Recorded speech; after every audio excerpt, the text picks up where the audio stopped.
Good morning. Good morning mga idol. Good morning. Yan, maaga ko nagbukas.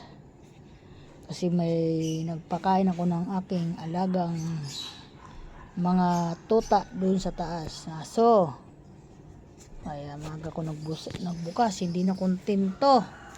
Binigyan ko ng tagi-isang takal na dugpod. Andoon, nabitin ata sa kain kaya nagngangawa.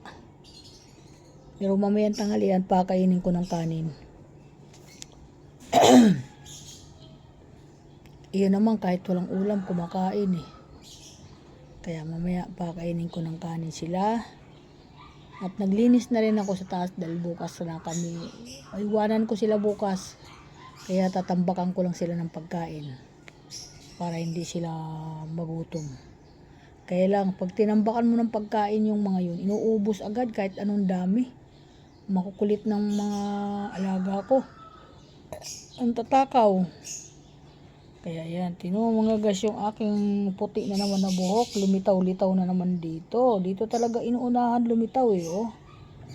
Wala na yung nakaraan kasi kinulayan ko eh. Ang bilis lang mawala ng kulay. Ganyan pala yung kulay na nabibili sa ano. Ako lang nagkulay nito. Ang bilis lang. Oh. Lumitaw na yung puti. Kaya sa sunod yan, ipapakulay ko doon sa magkukulay talaga na matagal matanggal ang kulay niya. Yan, kaya yan. Good morning everyone sa lahat ng mga busing dyan. Yan, sabi ko sa pamangking ko, magprito ka ng itlog kasi gigising na si tito mo. Sabi ko yan, dinalan ko ng itlog at dinalan ko na rin ng kape. At maya na ako magkakape. Ako naman, di ako maarte kumain eh.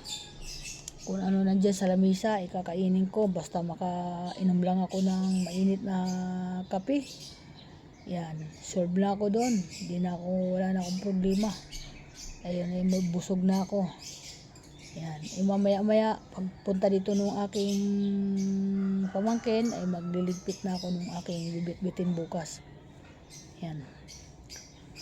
Para bibit-bit ko na lang. Sasakay ko na mamaya sa sasakyan kasi malilimutin nga ako.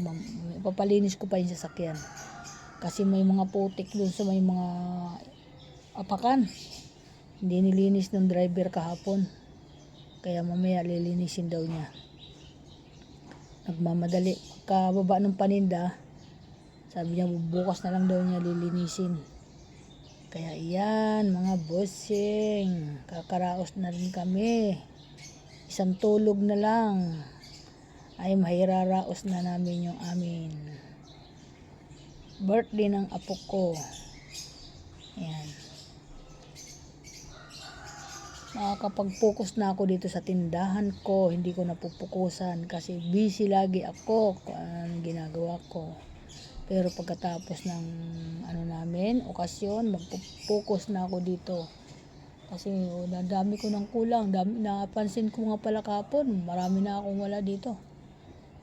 Thank you so much, baby. Ba't magpasok ka? May pasok ka pa, be? Bakit si ate mo wala na daw pasok? Ngayon na lang pasok mo? Eh di ba alis kayo? Ngayon? Aalis kayo. Mauna kayo doon sa pupuntahan sa hotel. Bukas pa yun. Anong bukas? Bukas nga yung birthday. 6? Bukas pa. Anong bukas pa? Bukas pa. Mag-check-in nga daw kayo. Bukas pa nga daw. Ay, hindi ngayon.